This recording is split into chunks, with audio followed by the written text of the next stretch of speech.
What up, bro? What up, what up, what up, what up? How you doing?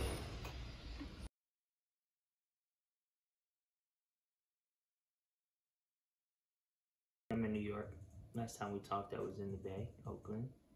I'm in Brooklyn specifically. Here, I am officially back from Mexico City because I moved to Mexico City for a while, but COVID kind of brought me back. And we're having another show. We're having another show on Saturday called Keegan Black.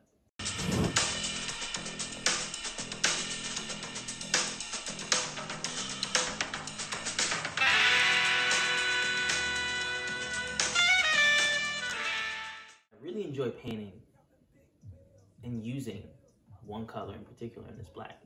I don't necessarily have a reason why, right? Like there's no massive logical explanation. I just love the color black. And then when I took a step back, I thought about like the clothes I wear, a lot of black stuff. I thought about small things like the color of the car I chose and my phone case and, you know, like all these things that sort of like they're like fillers in our life. But for me, a lot of those things are black because I love the color so much.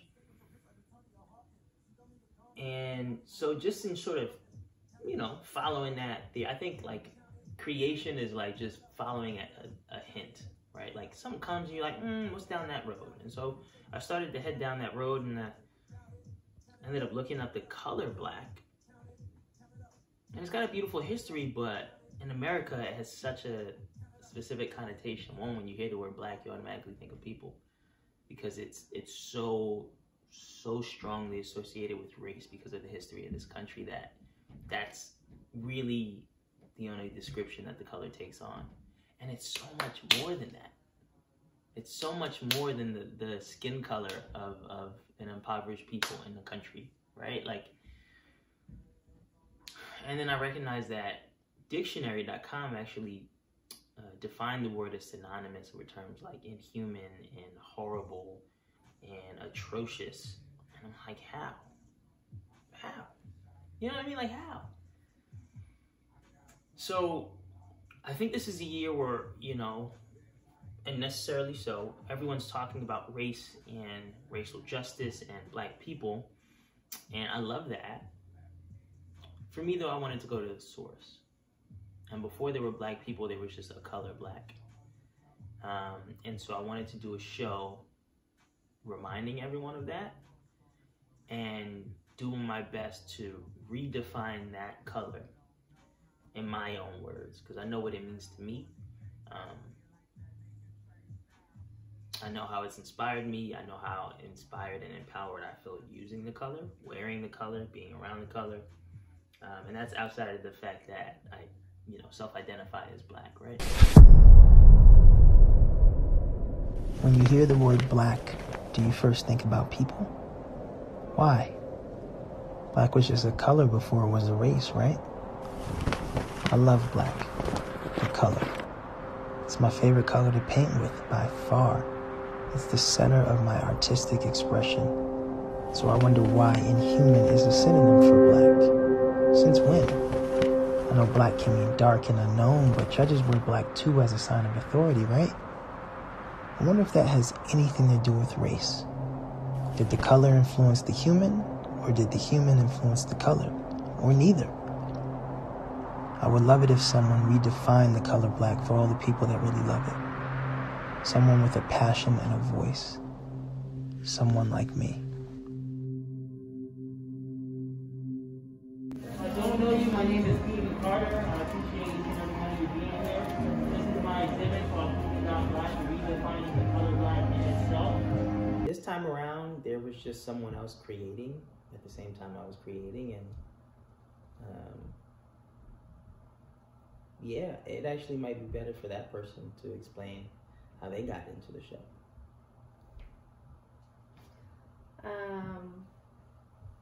I had started going to the pottery studio here, and Keegan like briefly mentioned like, oh, it would be cool for you to show your work. And at first I was like, no way. And then he kind of encouraged me to. And I was nervous about it, and there was a lot of back and forth on like if I wanted to show it or if I didn't want to show it.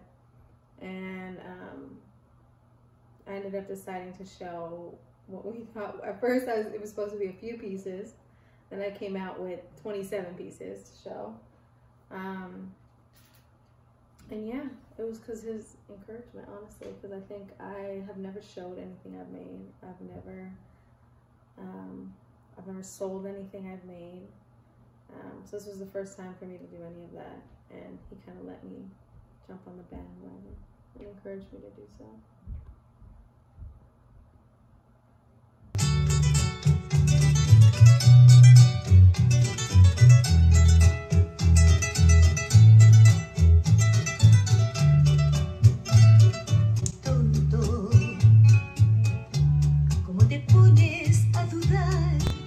There's like a fluidity to the Mexico City lifestyle. It doesn't seem as rigid as like major cities in the United States.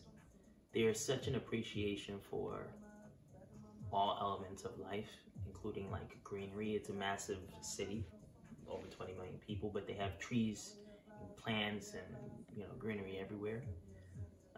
And for some reason, like, there's so much respect for design, and you can tell in the architecture, but you can also tell in the generations, right? If you meet a young person and they're in university, they're most likely studying design or fashion or something on the creative side of the world.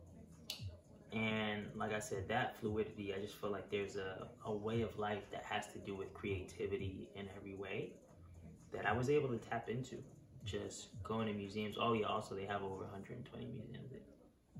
So people are gonna come in. There's a walkway. There's a walkway. They start at one, and they wrap around. Go see those. Wrap around. Go see those. And then you end in the back, and you want to come back through on the other side of the sheet. So maybe someone, I'll try and stand here because we'll always have one person standing here. Maybe I'm feeling excited. I'm feeling energized. Excited for Keegan's work. Ready to show. KeeganCarter.com/show. That is how you can purchase any of the work. We're not doing any transactions in person because of COVID. All the pieces are on there. If there's any questions, you can ask anyone. I want people to be able to interact with the work and the theme of the work in a deeper way, to really leave inspired by it and leave with a full understanding of the path I took to get here. Two, I want more people to have the work. And so these 20 works were created with my audience in mind, which is something I just learned from my past show. Really trying to create things that I think the people in my current sphere and audience are able to obtain and want to obtain. And then the last thing is just about excellence, right? Like, how can we make the show smoother? How can we make the experience better? How can we create a seamless experience that felt well organized from the beginning to the end? And how do I leave people sort of like desiring a third show?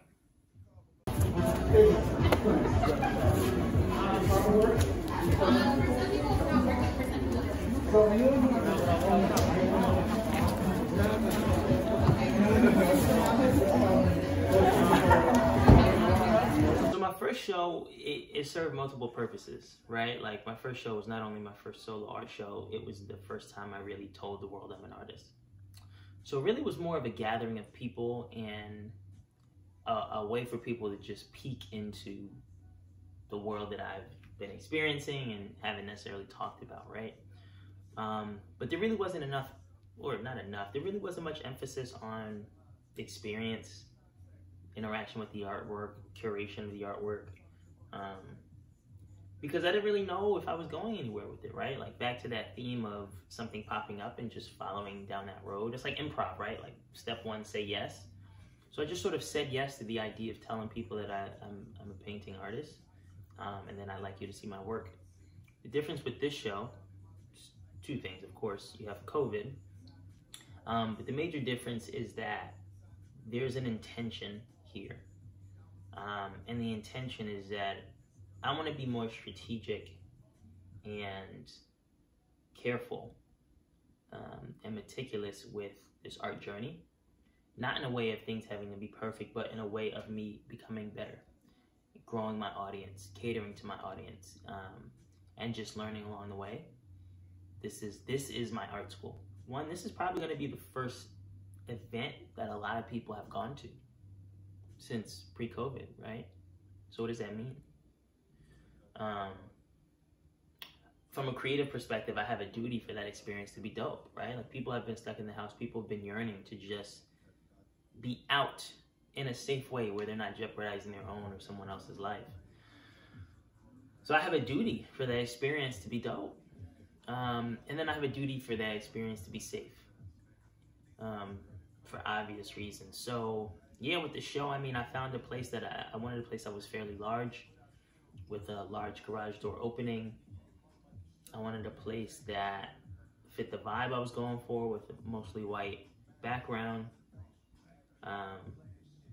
And I mean, masks are required throughout the entire time. Hand sanitizers offered as soon as you get there. We're taking temperature at the door. We're also offering, giving people foot coverings so that you don't track stuff when you come in. We're offering hand sanitizer when you leave. I do think what's important is for us to be able to find ways to move on with our lives and not make shelter in place a mental expectation and a mental reality. The physical is the physical, right? Like, can we stay in a home for months? Yes, like, we have the ability to do so. But what that does is it reprograms our expectations and our habits, and that can have lasting effects. So I think it's important for us to be able to move on with our lives and continue to adjust based on the circumstance, but also have a high level of consideration for what is going on. And I think that's what this show is. It's a combination of both. I'm pretty proud of, you know, the setup. At night I can't sleep, I toss and turn. Thoughts burn, that's important on this life right there. And all my stress in the Keegan, just let me know when, try okay? to call my home just to realize my life, the one who's got an alimony damn. I'm looking at my girl. Keegan reached out to me like a month and a half before it started, about like, how can we like amplify this in a tech experience? And I was like, okay, let's make a website. Let's make it an art show, but like, let's infuse like some, like, not, this is just not going to be just any art show. It was actually really cool because people could, there was so many elements that kind of like worked out. Like, there was a long line of people, and then there was like a black curtain, but people all saw the pieces like before, right? And like wanted to browse the pieces and stuff like that. But when they got in, it made them focus more on the experience. Because like, instead of actually, they saw the pieces beforehand, but they were also able to like experience everything outside. And then yeah, people, you know, it made people easy to like just purchase and go. Some people didn't. Keegan was telling a story of like, people were like, went up to talk to him, was like, yeah, I love like Black 5, and but it's already sold out. Oh yeah, I just picked up Black 7, right? And I was like, that's really cool, just for people to have that experience and feel comfortable. Lawrence and I are partnering from a technological standpoint. Lawrence has spent the better part of the past year really honing in on his coding ability, his UI UX skills. And the idea we came up with is, in a COVID world, can we create a website around this experience where people don't necessarily have to interact with physical things for safety reasons, and they can access information about the show, information about individual pieces, videos of me creating the pieces, as well as being able to purchase the pieces directly from their phone while in front or while in the experience. Quintessential black on black pieces. There's 2 here that I'm going to exhibit. It's really sort of a same color, different textures. I mentioned that there's such a versatility to black, and so this is experimenting with different patterns, but mostly different textures within the color. So the background has very much so a glossy finish, and these top elements, these top rectangles, have a matte finish, and it just gives you depth. But it's the same color, same thing, right? These are pores on paper board, colored paper board, and this is all one fluid motion.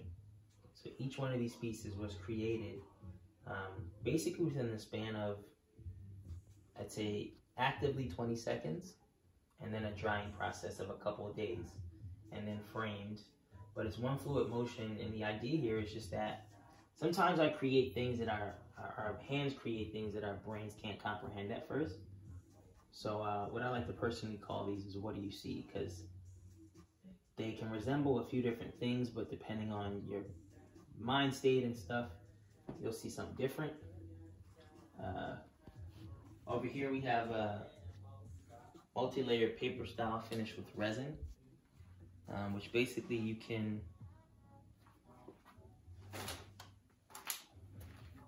see that this is actually a hard finish, but this is actually layered paper, and each paper is actually painted on. So the back layer is painted on, and then this front layer that has sort of like a shredded material to where you can see the back transposed through the front, painted on that, and then finished in resin to create sort of like a depth to the piece.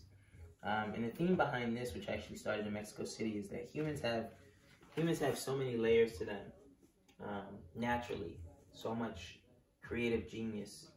But when we step out into the world, we sort of feel like we need to formalize ourselves, and we present this like uniform version of ourselves that's like put together and perfect and super smart and super proper, because we think we have to be that way. So this front layer is that uniform layer that we feel like we have to present to the world. But when you really pay attention to people, you'll notice that there's so many different natural elements in the background, and they peer through that like professional, controlled persona they try to offer. Right? So the idea is that,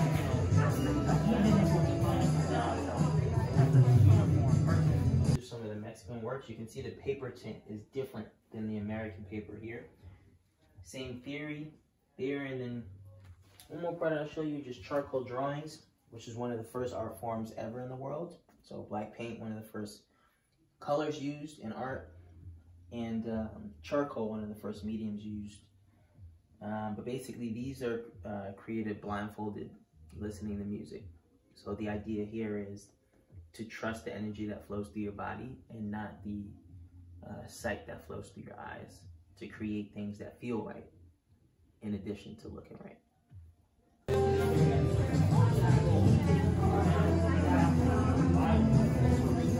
That's how we know. It's about the world.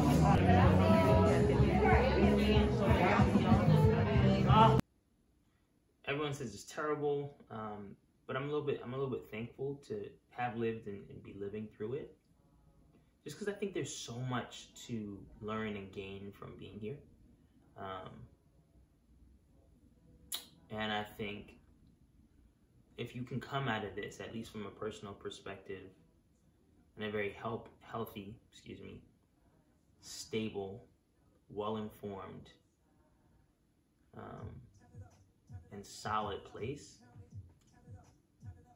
I think you're well equipped to do whatever you want in life. Have fun, engage with the art, talk to people. I really appreciate y'all being here once again, and I look forward to it. I'm generally very happy with how everything came out.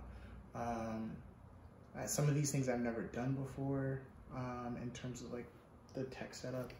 But I had a lot of fun, and like Keegan and Jen are really great artists, so it's like, it's always like, and great friends too, so it's really just enjoyable to just hang out with them. So all I want to do now is level up. Like, I think the next game, the next show, or whatever we do next, like there's always ways we can find.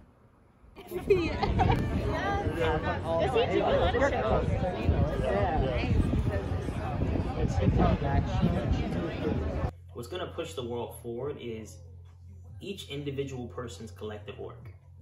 Not a president, not a group of celebrities, not one country, not one ideology. Each individual person's own work, that collectively will move us forward. So if everyone is figuring out how to give, and also through giving figuring out what they want, then we're all moving forward. I'm excited for everyone to see the work, and I appreciate everyone for being here. It was sick, and documentary coming soon.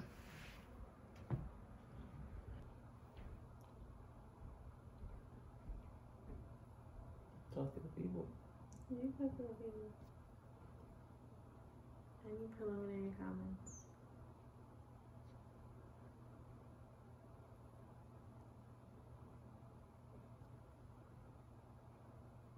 Honestly, I'm still taking the entire experience in. I think I get to watch Keegan create, and I've got to watch him create for the past, for this year pretty much. And it's amazing because I feel like the progression, and we were talking about this like at 3 a.m. sitting in the U-Haul after the show, talking about like his progression as an artist, and how much since the last show, how much he's changed as far as like finding his style. Like the whole point of the show, even for me, it's still like Lawrence asked this question too, like I'm still finding myself for sure, and I think he is too in some ways, but how much has changed between, and I watch kind of like the brilliance in action, and I feel like it translated so well like in a show format that some like nuance, like we were even talking about the photos we were just looking through, the Keegan.Black just happened to be hovering over all the art, so every photo that captured, you just saw like the clear Keegan.Black, and this is just like nuances that just naturally occurred. Like everything ended up perfectly. Like we planned the setup in a completely different way, like to try and be ahead of the game. Then we ended up there, and like some pieces didn't make it, some pieces did, and then he ended up like thinking of this setup and figuring it out like 30 minutes before the show was gonna start. So like, I don't know, I feel like the brilliance that I get to see every day was translated so well into like an entire event. Yeah. What about you?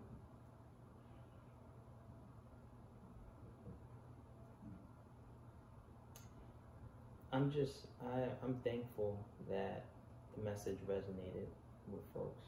I think it's one thing to create cool things that are aesthetically pleasing and that are nice to look at.